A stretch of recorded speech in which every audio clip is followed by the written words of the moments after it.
네, 10월 7일 수요일 예배를 우리 이 시간 함께 묵도하심으로 거룩하신 하나님께 드리도록 하겠습니다. 다 같이 묵도하시겠습니다.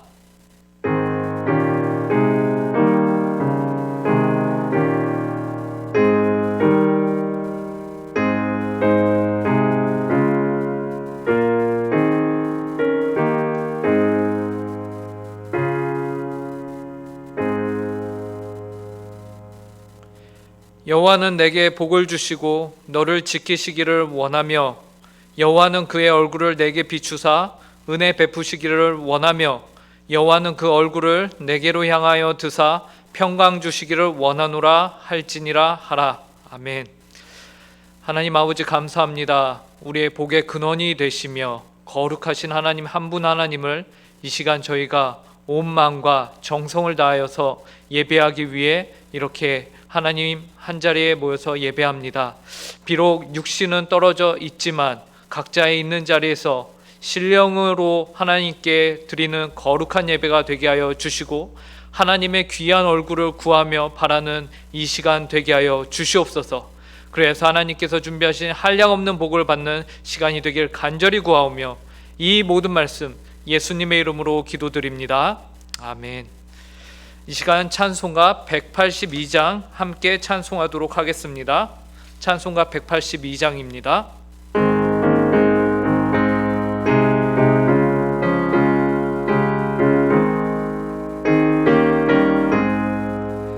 강물같이 흐르는 기쁨 성령 강림함이라.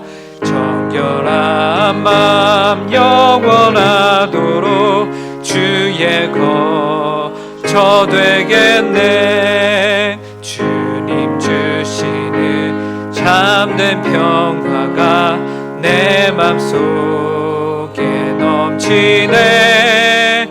주의 말씀에 거센 풍랑도 잠잠하게 되도다. 나의 생명 솟게 됨은 성령 임하심이라. 모든 의심 슬픔 사라져 주의 평강 넘치네. 주님 주시는 참된 평화가 내 맘속에 넘치네. 주의 말씀에 거센 풍랑도 잠잠하게 되도다. 하늘에서 단비 내리고 햇빛 찬란함같이 우리 마음에 성령 임하니 주님 보내심이라. 주님 주시는 참된 평화가 내 맘속에 넘치네. 주의 말씀에 거센 풍랑도 잠잠하게 되도다. 생명신에 넘쳐 흘러서 마른 광야 적시니. 의의 열매 무르익어서 주스를 기다리네. 주님 주시는 참된 평화가 내 맘속에 넘치네. 주의 말씀에 거센 풍랑도 잠잠하게 되도다. 놀라우신 주의 은혜로 그의 얼굴 뵙겠네. 평화로운 안식처에서 영원토록 쉬겠네. 주님 주시는 참된 평화가 내 맘속에 넘치네. 주의 말씀에 거센 풍랑도 잠잠하게 되도다.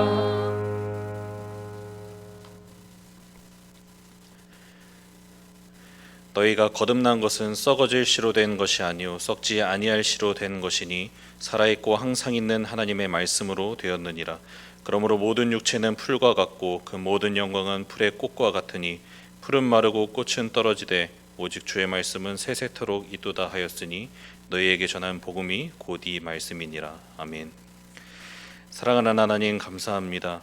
죄인 된 우리를 먼저 사랑해 주시고 하나님의 아들 예수 그리스도를 통해 우리의 모든 죄를 대속하사 우리를 구원해 주시고 하나님 자녀로서의 복된 삶을 살아가게 하시니 감사합니다. 우리를 구원하신 하나님의 이 은혜가 더욱 사무치는 요즘입니다. 코로나 바이러스로 인해 우리가 누려오던 모든 세속적인 안정감과 안락함이 사라지고 영원할 줄로만 알았던 우리의 번영이 휘청거리고 나니 그동안 우리가 발딛고 있던 것이 하나님의 은혜가 아니라 세상의 안정감이었음을 발견하게 됩니다.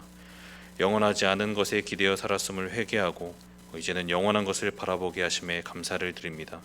세상 모든 것은 풀과 꽃같이 마르고 시들지만 우리를 구원하신 예수 그리스도의 구원의 진리는 영원함을 고백합니다.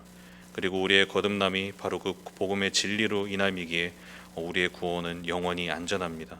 우리 모두가 이 사실을 꼭 기억하므로 영원하지 않은 세상의 것들을 의지하고 그곳에 안정감을 두므로 결국 멸망하는 인생을 사는 것이 아니라 영원하신 하나님과 그리스도의 복음의 진리를 꼭 붙들고 참된 평안과 안정감을 누리는 우리 모두의 삶이 될 수 있도록 우리를 꼭 붙잡아 주시옵소서. 이 시간 하나님보다 더 사랑하고 의지했던 모든 우상들을 주님의 십자가 앞에 내려놓습니다. 또 우리의 욕망을 쫓아 이 우상들을 따르고 섬겼던 우리의 완악함을 하나님 앞에 회개합니다. 우리를 불쌍히 여겨주시고 예수 그리스도의 십자가의 보혈로 우리를 깨끗하게 씻어 주시옵소서.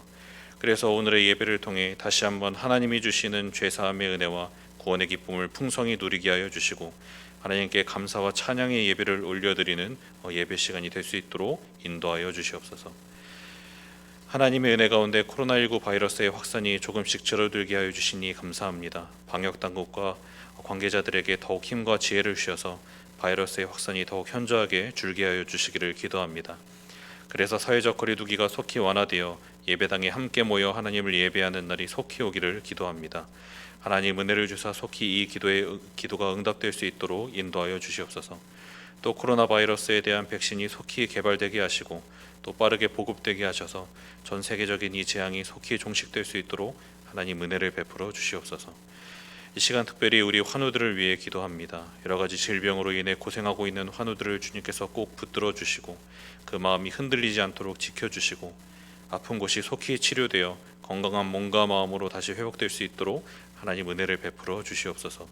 무엇보다 환우들을 돌보고 있는 가족들의 마음도 주께서 꼭 붙들어 주사 그 마음이 지치지 않게 하시고 이러한 어려움을 함께 이겨냄을 통해 오히려 주님 안에서 그 사랑이 더욱 깊어지는 가정이 될 수 있도록 인도하여 주시옵소서.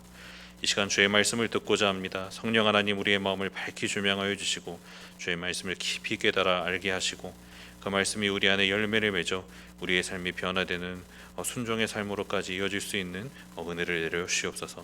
말씀을 전하시는 목사님을 붙잡아 주사 성령으로 충만하게 하여 주시고 주의 말씀을 능력 있게 선포할 수 있도록 하나님 꼭 붙잡아 주시옵소서. 우리의 예배를 통해 영광 받아 주시고 은혜 내려 주실 주님께 감사와 찬양을 올려드리오며 예수님의 이름으로 기도합니다. 아멘.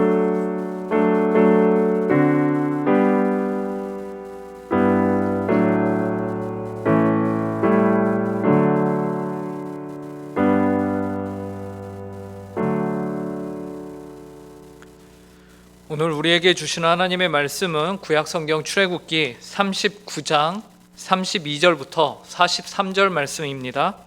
출애굽기 39장 32절부터 43절까지의 말씀입니다. 제가 가진 성경으로 구약 144페이지입니다.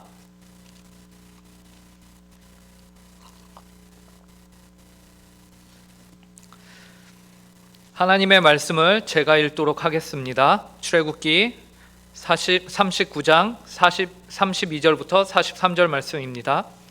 이스라엘 자손이 이와 같이 성막 곧 회막의 모든 역사를 마치되 여호와께서 모세에게 명령하신 대로 다 행하고 그들이 성막을 모세에게로 가져왔으니 곧 막과 그 모든 기구와 그 갈고리들과 그 널판들과 그 띠들과 그 기둥들과 그 받침들과 붉은 물을 들인 숫양의 가죽 덮개와 해달의 가죽 덮개와 가리는 휘장과 증거궤와 그 채들과 속죄소와 상과 그 모든 기구와 진설병과 순금 등잔대와 그 잔 곧 버려놓는 등잔대와 그 모든 기구와 등유와 금 제단과 관유와 향기로운 향과 장막 휘장문과 놋 제단과 그 놋 그물과 그 채들과 그 모든 기구와 물두멍과 그 받침과 뜰의 포장들과 그 기둥들과 그 받침들과 뜰 문의 휘장과 그 줄들과 그 말뚝들과 성막 곧 회막에서 사용할 모든 기구와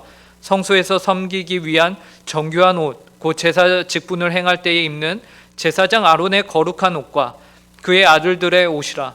여호와께서 모세에게 명령하신 대로 이스라엘 자손이 모든 역사를 마침에 모세가 그 마침 모든 것을 본즉 여호와께서 명령하신 대로 되었으므로 모세가 그들에게 축복하였더라. 아멘. 여러분은 어린 시절에 이제 부모님이나 선생님들로부터 혹 다음과 같은 말씀을 들어보신 적이 있으신지요? 밥값하는 인물이 되라라는 말을 들어보신 적이 있으신가요? 이 말의 의미는 무엇입니까? 우리가 먹는 밥이 얼마나 귀한데 그 먹는 밥값만 해도 사회에 나가서 너희가 참으로 쓸모 있는 인물이 되는 거다라는 의미를 담고 있죠. 그러니 너가 먹는 그 밥값만큼은 하면서 살아라 라는 의미로 밥값하는 인물이 되어라 라고 말합니다. 이 말을 다른 말로 하면 인생을 살면서 의미 있는 존재가 되라는 거죠. 그런데 그 의미 있는 존재가 어떤 존재라는 말이죠? 밥값하는 존재, 그러니까 먹은 만큼 결과물을 만들어내는 존재. 이것을 쉽게 이해하기 위해서 먹은 것에 대한 결과물을 만들어내는 인생이 되라는 거예요. 호랑이는 죽어서 가죽을 남기고 사람은 죽어서 무엇을 남긴다고 하죠? 이름을 남긴다고 해요. 이처럼 무엇인가를 남기는 인생, 투자를 했으면 그에 상응하는 수익을 만들어내고 또 들어간 인풋이 있으면 그에 상응하는 아웃풋이 있는 그러한 사람이 되어라. 그것이 바로 의미 있는 존재다라는 거죠. 이것이 오늘날 이 사회가, 이 세상이 요구하는 존재입니다. 그런데 이 말을 반대로 하면 이 사회가 원하지 않는 존재는 어떤 존재라는 말이죠? 밥값도 못하는 존재. 어느 정도 기대를 하고서 키워놨더니 그 기대에 미치기는커녕 오히려 에라이 이런 밥값도 못하는 인간아 라는 명언이 여기서 등장하기 시작을 하죠. 이를 우리는 식충 혹은 밥통이라고 비하해서 말하기도 하죠. 이런 표현에서 보이는 것처럼 밥값을 못하는 존재들은 이 사회는 환영합니까? 환영하지 않습니까? 환영하지 않아요.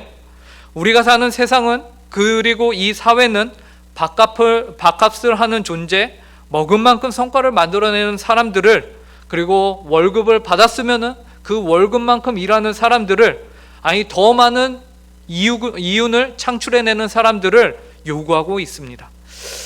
프란츠 카프카라는 사람의 변신이라는 소설이 있습니다. 어느 날 주인공이 잠에서 일어나 보니까 갑자기 목소리가 나오지 않아요. 그리고 몸을 일으키려고 하는데 침대에서 몸이 일으켜지지가 않아요. 그래서 좀처럼 평소와 다른 자신을 발견하다가 그가 무엇을 발견하냐면 자신의 몸이 벌레로 바뀌어 있는 것을 발견하게 되죠. 그런 자신을 발견해요. 바퀴벌레와 같이 바뀌어 있는 것이에요. 주인공은 엄청 놀랍니다. 정말로 놀라고 이런 말도 안 되는 설정 속에서 그런데 희한하게도 주인공이 가장 먼저 생각해내는 사람은 누구인지 아십니까? 바로 그의 직장 상사였어요. 출근을 안 하면 당장 자신을 향해서 이런 무능력한 녀석 이라면서 자신에게 윽박을 지를 것 같은 그 직장 상사를 가장 먼저 생각하게 되었다라는 것이죠. 그를 향해서 이렇게 무섭게 윽박지를 상사 다음으로 그가 생각해낸 사람은 바로 그의 가족들이었어요. 그의 가족들에 대해서도요, 이 주인공이 뭐라고 하냐면 자신이 생계를 먹여 살려야 하는 사람들, 그래서 그거의 부모님과 여동생을 그가 생각하죠. 그래서 정작 출근을 해야 하는데 그는 출근을 하기는커녕 그의 침대 밖으로 나오기도 힘든, 몸을 굴려서 나오기도 힘든 그러한 상태에 있다라는 것이에요. 가족들이 이런 주인공을 발견합니다. 처음에는 너무 놀라죠. 기겁을 해요. 그리고 벌레로 변한 그를 측은히 여깁니다. 그러나 시간이 흐르고 그가 그 집안에서 더 이상 돈을 벌어오지 못하는 존재, 더 나아가서는 그의 몸만 벌레가 된 것이 아니라 그의 존재 자체가 이 집에서 식충으로 여겨지게 되는 존재가 그렇게 바뀌어버리게 되는 것이죠. 그래야 더 이상 아들이요 사랑하는 오빠로서가 아니라 하나의 골칫거리로 변해 가게 됩니다. 가족들은 점점 주인공이 어떤 사고라도 당해서 알아서 스스로 좀 사라졌으면 하는 마음이 생기기 시작해요.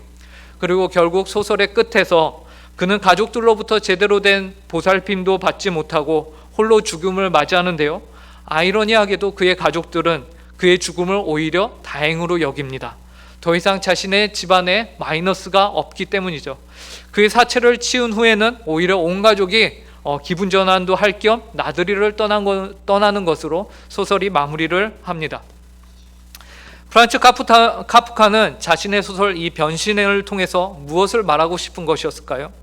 어떻게 보면 사람이 하루아침에 자고 일어났더니 벌레가 되어버린 이런 말도 안 되는 허무맹랑한 이야기를 통해서 그는 한 사람의 존재가 산업화로 인하여서 반드시 무언가를 생산해내야 하는 존재, 밥값을 해야만 아들로서 인정을 받는, 가족의 구성원으로서 인정을 받을 수 있는 이런 실용주의적인 사회를, 자본주의적인 사회를 고발하고 있는 것은 아닐까요?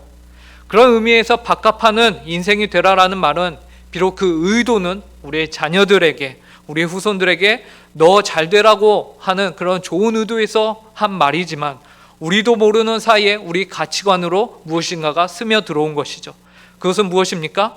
무엇인가를 해야만 하는 존재가 되라. 이윤을 창출해야만 한다. 그것이 의미가 있는 존재이며 인생이다라는 것이. 그런데 문제는요, 이러한 실용주의적이며 자본주의에서 말하는 스스로가 무언가를 해야만 인정을 받고 어떤 결과물을 만들어내야 한다는 압박감과 그런 성취감의 욕심은 오늘날 교회 안으로도 들어왔다라는 것이. 그래서 우리가 성경을 읽을 때에 그러한 색안경을 끼고서 성경을 보게 만듭니다. 그래서 하나님이 의도하신 것과는 다르게 우리가 성경을 이해하게 되는 것이에요. 그래서 하나님의 의도는 하나님의 은혜를 우리에게 보여주면서 우리의 공로에 대한 것이 아닌 하나님의 은혜로 우리가 축복을 받는 것인데, 그것이 오히려 우리의 노력에 대한 보상 혹은 우리의 공로로 뒤바뀌어 버리는 것이. 오늘 본문이 바로 이러한 유혹을 받기에 적합한 말씀이에요. 오늘 본문에서요, 모세가 이스라엘 백성들을 축복하는데요, 마치 그 이유가, 축복하는 이유가 백성들의 노력과 헌신에 대한 보상처럼 보여지기 때문에 그렇습니다. 오늘 우리가 읽은 본문 마지막 두 구절은 이렇게 이야기를 합니다. 42절과 43절인데요. 여호와께서 모세에게 명령하신 대로 이스라엘 자손이 모든 역사를 마침에 모세가 그 마친 모든 것을 본즉 여호와께서 명령하신 대로 되었으므로 모세가 그들에게 축복하였더라. 모세가 이스라엘 백성들을 축복했습니다. 그런데 축복하기 전에 43절에 보니까 모세가 그 마친 것을 모든 것을 본즉이라고 하는데 그 본 것이 무엇입니까? 32절부터 쭉 나와요. 32절부터 41절까지 모세가 봤던 것들이 쭉 나와요. 그것은 이스라엘 자손이 이와 같이 성막과 회막의 모든 역사를 마치되 여호와께서 모세에게 명하신 대로 다 행하고 그들이 성막을 모세에게 가져왔으니 곧 막과 그 모든 기구와 그 갈고리들과 그 널판들과 그 띠들과 그 기둥들과 그 받침들과 하면서 41절까지 쭉 나옵니다. 그래서 보니까 성막과 그 안에 있는 모든 기구들이었어요. 그 장비들을 모세에게 가지고 왔고 모세는 그것들을 하나하나 다 살펴봤습니다. 그러니 모세가 본 것은 성막과 그 안에 사용하는 기구들이었어요. 모두 백성들이 만든 것이죠. 그렇다면 모세는 왜 그것들을 살펴봤을까? 백성들을 왜 만든 모든 것을 가지고서 모세에게 가지고 왔을까? 그 이유는 출애굽기 35장에서 하나님이 모세에게 백성들을 시켜서 이 모든 것들을 만들라라고 말씀하셨는데요, 그 만들라고 명령하시면서 성막과 그 기구들을 어떻게 만들어야 하는지 백성들에게 말씀하지 않고 모세를 통해서 백성들에게 말씀하셨어요. 이 말은 무슨 말이냐면 오직 모세 한 사람에게만 하나님이 정확하게 말씀하셨고, 그렇기 때문에 하나님이 요구하는 성막의 모습과 그 안에 사용하는 기구들의 온전한 모습을 아는 것은 오직 유일한 한 사람 모세만이 그것을 알고 있었기 때문에 최종적으로 백성들이 만들고 나서 모세에게 점검을 받기 위해서 이것들을 다 가지고 나온 겁니다. 그리고 오늘 본문에서 모세는 백성들이 만든 그 성막과 기구들에 대해서 어떻다고 합니까? 42, 43절을 보니까 여호와께서 모세에게 명령하신 대로 아주 잘 만들었다라고 인정을 합니다. 얼마나 잘 만들었는지 본문 43절에서는 이렇게 말씀하시죠. 모세가 그 마침 모든 것을 본즉 여호와께서 명령하신 대로 되었으므로 모세가 그들에게 축복하였더라. 여기에서 그 만든 모든 것에 대해서 만족해하는 모습은요, 마치 하나님이 창세기 1장에서 그분이 만드신 이 온 세계를 바라보시면서 빛과 어둠, 그리고 하늘과 바다와 육지, 그리고 그 안에 채우는 모든 만물들을 하나님이 창조하시면서 뭐라고 하셨죠? 보시기에 심히 좋았더라 라고 말씀하시는 모습과 아주 흡사해요. 그리고 하나님이 그 마지막 날을 안식일로 거룩하게 축복하시면서 구별하였던 것과 같이 모든 이스라엘 백성들의 성막을 만든 그 작업을 다 마치고 나서 모세가 어떻게 합니까? 이스라엘 백성들을 축복하는 장면이 오늘 본문 마지막에 등장하는 것이에요. 그런데 여기에서 우리가 한 가지 생각을 해봐야 하는 것이 있습니다. 모세가 이스라엘 백성들을 축복하였습니다. 그런데 이스라엘 백성들이 축복을 받은 원인이 무엇일까요? 이 축복은 이스라엘 백성들의 여호와 하나님께서 명령하신 그대로 행하였기 때문에 받을 수 있었던 것일까요? 다른 말로 하면 이스라엘 백성들이 밥값을 했기 때문에 그에 상응하는 축복을 받은 것일까요? 만약에 이스라엘 백성들이 만들다가 뭐 실수를 했다, 잘못 만든 부분이 있다, 그러면은 축복은 없는 것이 됐을까요? 이스라엘 백성들이 축복을 받은 그 이유는 그들이 실수 없이 만든 성막과 기구들 때문인가? 오늘 표현으로 말하면 성막과 기구들을 말한 것이 이스라엘 백성들의 밥값으로 인정을 받았기 때문에 축복을 받은 것인가? 오늘 본문은 분명히 다음과 같이 기록하고 있습니다. 여호와께서 명령하신 대로 되었으므로 모세가 그들에게 축복하였더라. 문자 그대로 본다면 성막이라는 하나님이 기대하셨던 결과물을 이스라엘 백성들이 가지고 왔기 때문에 이들이 축복을 받은 것, 모세가 이들을 축복했던 것처럼 문장이 말하고 있어요. 그리고 이러한 결과물에 따라 축복의 유무가 결정되는 것은 밥값하는 인생이 되라, 세상에서 쓸모있는 인간이 되라라는 세상적 가치관과 별반 다를 것이 없다라는 주장이 되는 것이지요. 그런데 과연 하나님이 그런 분일까요? 여러분, 하나님은 여러분이 쓸모있는 인간이면 축복하시고 칭찬을 받을 만한 일을 할 때만 복을 주시는 그런 분이실까요? 뭔가 느낌상으로는 그게 아닌데 하지만 뭐라고 딱히 설명하기는 애매한 그런 기분이 들죠. 우리는 당연히 하나님께서 우리의 어떠함에 의해서 우리를 축복하시는 분은 아니시라는 것을 우리는 잘 알고 있습니다. 그러나 오늘 본문 한 구절만 따로 떼어서 보면 하나님에 대해서 오해를 할 수 있는 것이에요.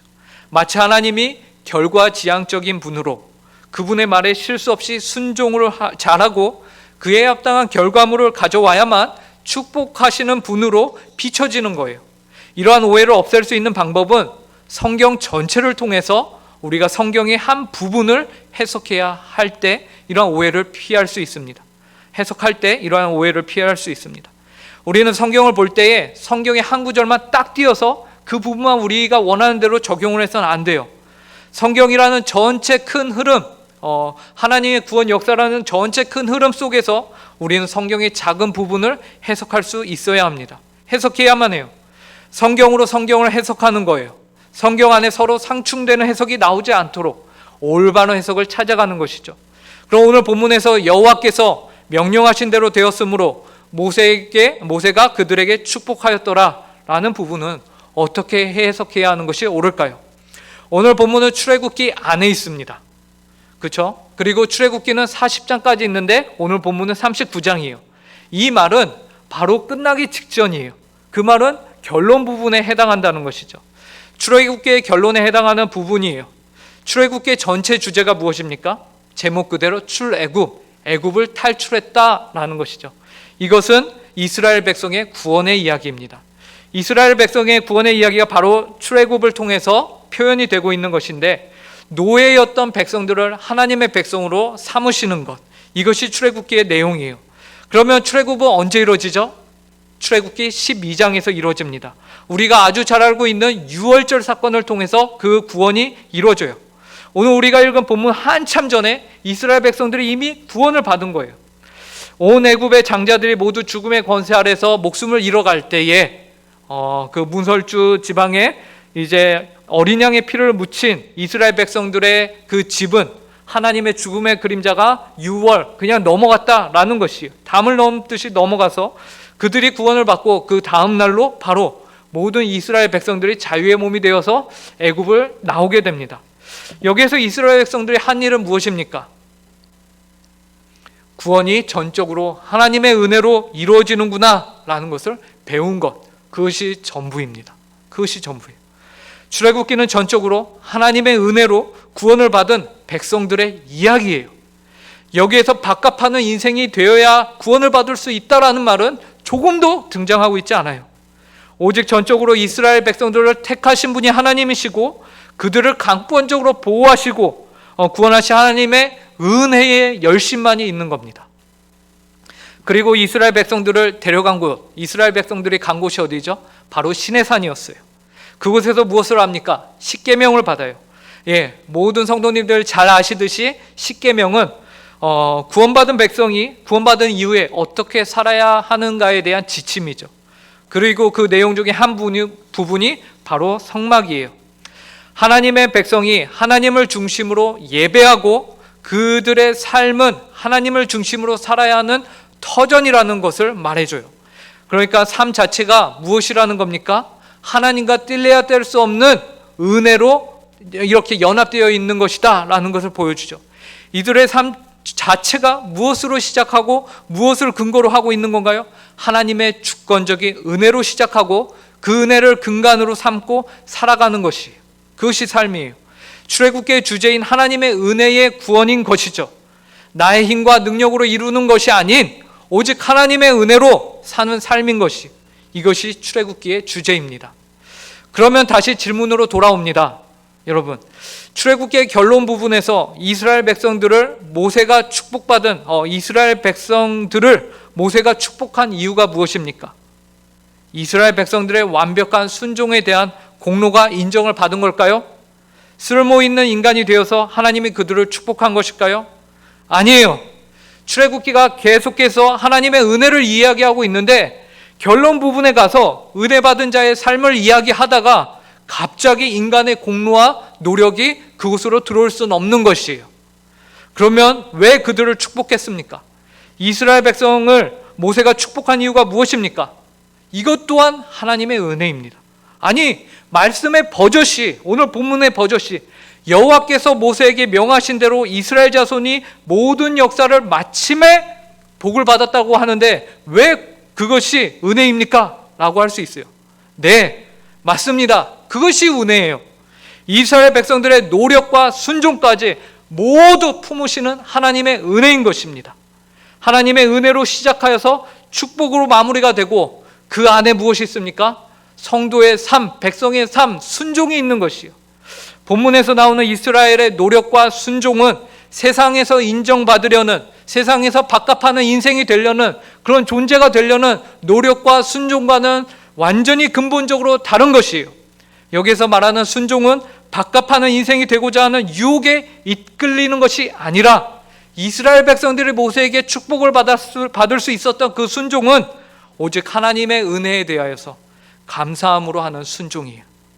인정이 아닌 감격에 의해서 아무런 공로도 바라지 않는 순종입니다. 그 차이가 무엇인지 아십니까? 이것을 통해서 내가 무엇을 바라는가? 아니면 바라지 않는가? 나의 순종이 어떠한 다른 의도가 있는가? 아니면은 감사의 표현인가? 그것입니다. 무엇을 바라고 하면 그것은 세상에서 말하는 밥값이 되고 마는 거예요. 내가 이만큼 했으니 어느 정도 하나님으로부터 복을 받는 것이 합당하다. 내가 이 정도 봉사했으니 내 신앙이 이만큼 성장해야겠지. 내가 이렇게 했으니 우리 자녀 손들이 잘 돼야겠지. 내가 이렇게 했으니 주변에서 나를 알아봐 주겠지. 인정해 주겠지. 하지만 오늘 이스라엘 백성들이 한 순종은 그런 이유에서 한 순종이 결코 아닙니다. 이미 받은 은혜가 너무나 커서 하는 순종, 그런 것을 바라지 않는 순종이었어요. 오히려 자신에게 아무런 유익이 없더라도 이미 날 구원해 주신, 날 그분의 백성으로 받아주신, 이미 출애굽시켜 주신 하나님께 대한 은혜가 너무 커서 마냥 감사함으로 내 가진 모든 것을 그분께 드리는 순종이었어요. 이미 선불로 받았기 때문에 내가 다시 받을 무엇이 없음을 인정하는 순종, 그냥 하나님이 좋아서 하는 열심이었단 말이죠. 이러한 순종만이 오늘 본문의 말씀처럼 여호와께서 명령하신 것을 이룰 수 있고 또 여호와 이름으로 축복을 받을 수 있습니다. 물론 사람의 눈에는 같아 보일 수 있어요. 다 같은 순종으로 보일 수 있지만 그 근간이 나의 노력이냐 하나님의 은혜냐, 내가 이것을 통해서 무엇을 바라느냐 아니면 이미 받은 은혜에 의해서 하느냐, 우리 여호와 하나님께서는 이것을 단번에 알아보십니다. 아담과 하와의 두 아들 있죠. 아주 유명한 아들들, 가인과 아벨. 역사상 가장 무서운 형제들이죠. 가인과 아벨이 드린 제사를 하나님께서는 아셨습니다. 누가 진심으로 믿음으로 드리는지 아셨어요. 그리고 사울과 다윗은 어떻습니까? 그 두 왕은 어떻죠? 그들의 제사가 무엇을 바라는 제사였는가? 아니면 단순히 하나님을 사랑해서 드리는 제사였는가? 그들의 순종이 사람의 눈을 의식한 순종이었는가? 아니면 하나님께 받은 은혜에 대한 순종이었는가? 하나님은 다 아셨어요. 사도행전에서 나오는 아나니아와 삽비라의 이야기 또한 세상 주변의 인정을 바라는 순종을 하였다가 사람들의 눈은 숙였지만 정작 성령 하나님의 눈은 속이지 못하고 하나님께 심판을 받는 것을 우리가 너무나도 잘 알고 있습니다.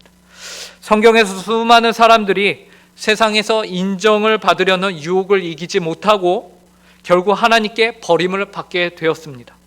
내가 세상에서 밥값 좀 하겠다면서 하나님의 이름을 이용하는 자들을 하나님은 결코 축복하지 않으십니다. 그런데 어찌 오늘 본문의 이스라엘 백성들의 순종을 인간적 열심으로 우리가 여길 수 있겠습니까? 말도 안 되는 소리죠. 오늘 본문에서 이스라엘 백성들이 축복을 받은 이유는 그들의 성막과 기구를 만든 노력과 헌신이 하나님의 은혜로부터 시작했기 때문에 가능했던 겁니다.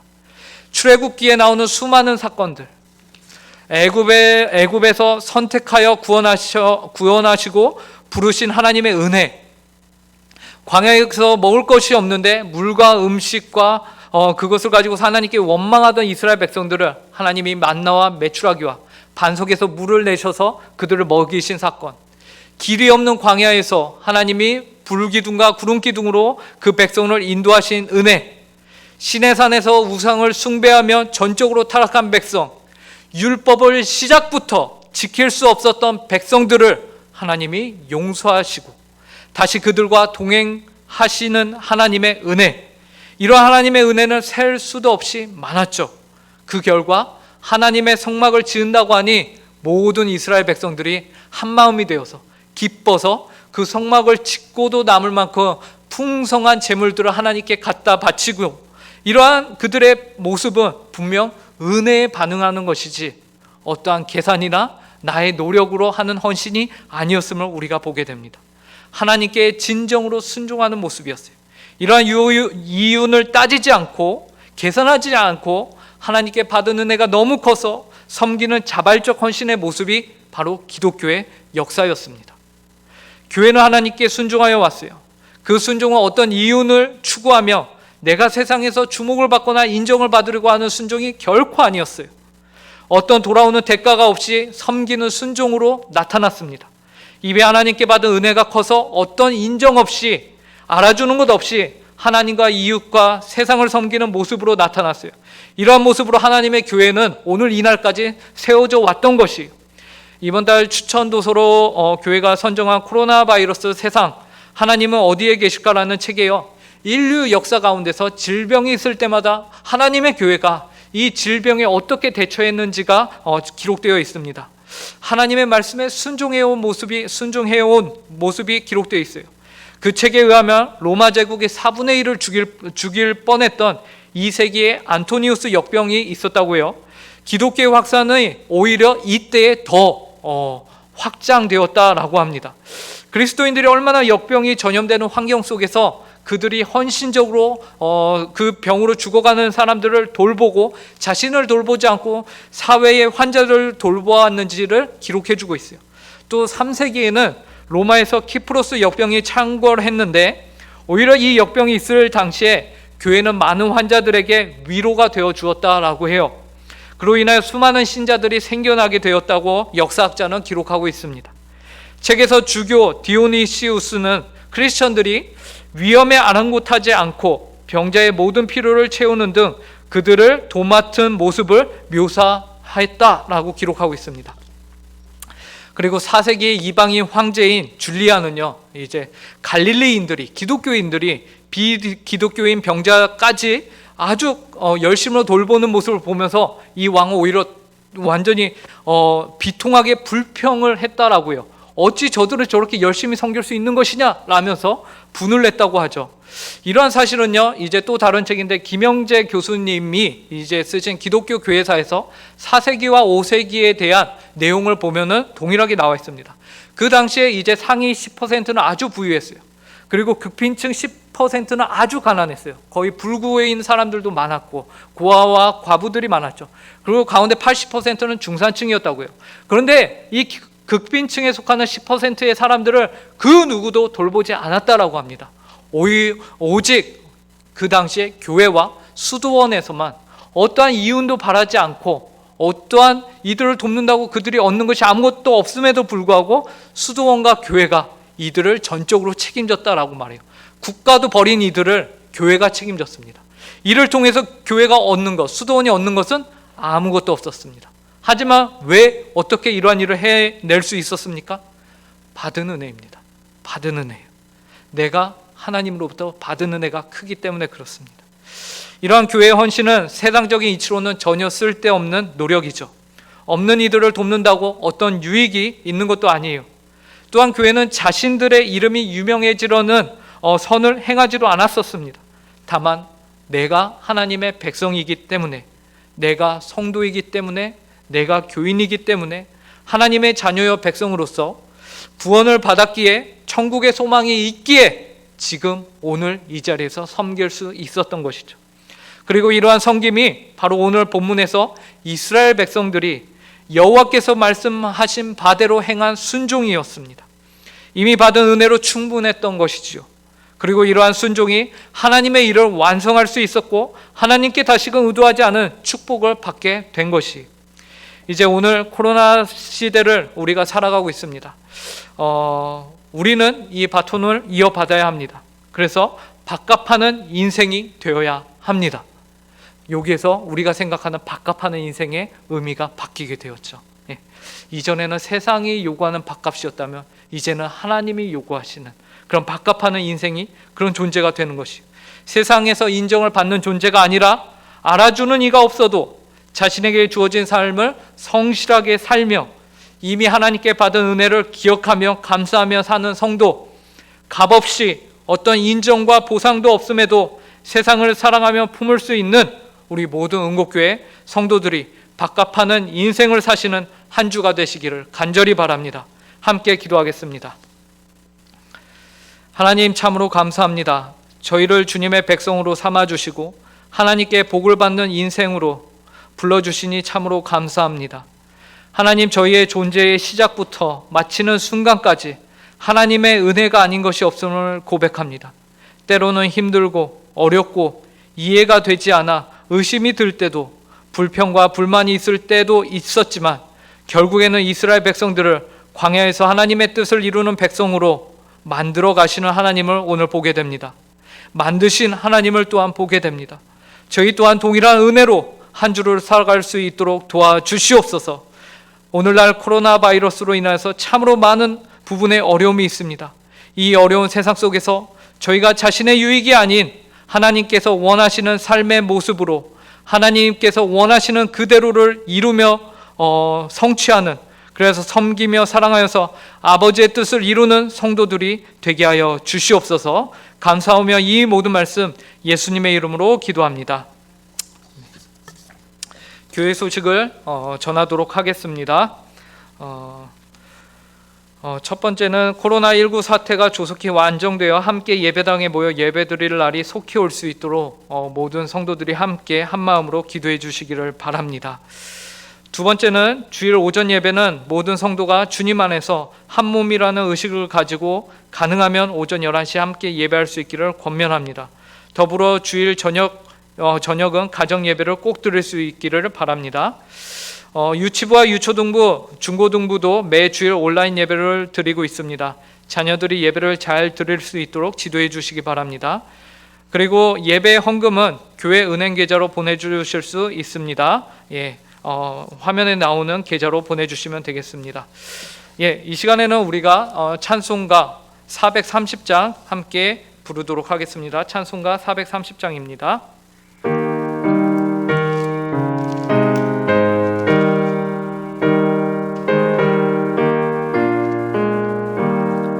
주와 같이 길 가는 것 즐거운 일 아닌가.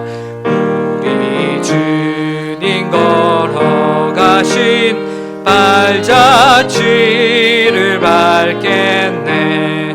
한 걸음 한 걸음 주 예수와 함께 날마다 우리 걸어가리. 어린아이 같은 우리 미련하고 약한 나 주의 손에 이끌리어 생명길로 가겠네. 한 걸음 한 걸음 주 예수와 함께 날마다 우리 걸어가. 꽃이 피는 들판이나 험한 골짜기라도 주가 인도하는 대로 주와 같이 가겠네. 한 걸음 한 걸음 주 예수와 함께 날마다 우리 걸어가리. 선지자의 녹같이 우리들도 천국에 들려 올라갈 때까지 주와 같이 걷겠네. 한 걸음 한 걸음 주 예수와 함께 날마다 우리 걸어가리. 아멘. 이 시간에는 주신 말씀을 기억하시면서 한 목소리로 함께 기도하도록 하겠습니다. 먼저는 하나님께 받은 은혜를 늘 기억하며 하나님의 뜻에 순종하게 하시고 그 순종으로 인하여 복의 근원이신 하나님과 늘 동행하는 내 자신이 되게 하여 달라고 함께 기도해 주시고요.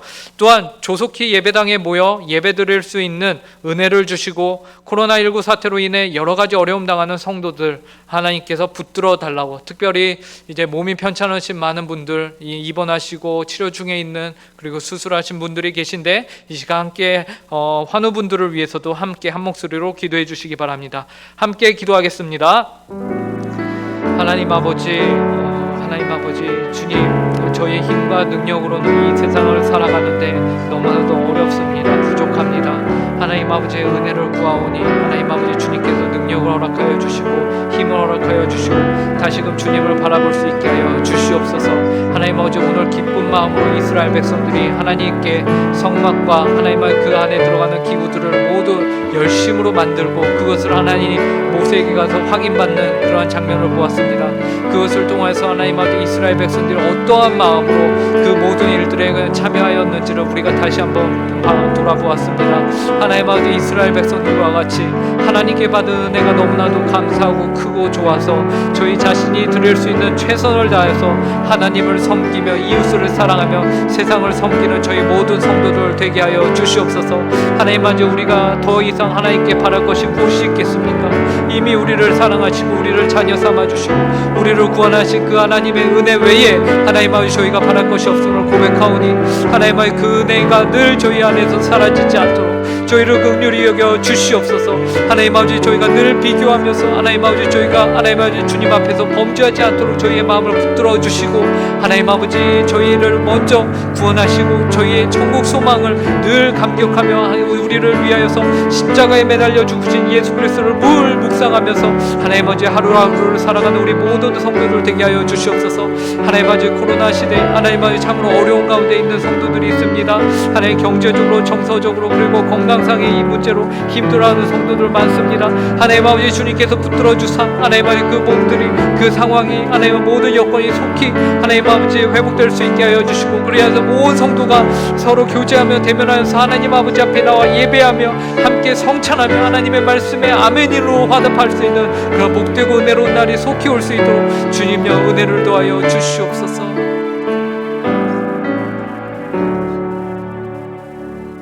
하나님 아버지 참으로 감사합니다. 저희를 주님의 자녀 삼아 주시고 예수 그리스도 십자가의 복음으로 저희를 영원한 생명으로 초청하여 주시고 주님의 백성으로 삼아 주시사 하나님 마땅히 이 땅에서 저희가 해야 할 일들을 또한 허락하여 주시니 감사합니다. 그 일들을 저희가 겸손히 겸허히 인내로서 이뤄갈 수 있도록 은혜를 더하여 주시옵소서. 그 안에 기쁨이 넘치게 하여 주시고 하나님 아버지 어떠한 세상의 인정이 아닌 오직 하나님께 받은 은혜로 저희가 충만할 수 있도록 함께하여 주시옵소서.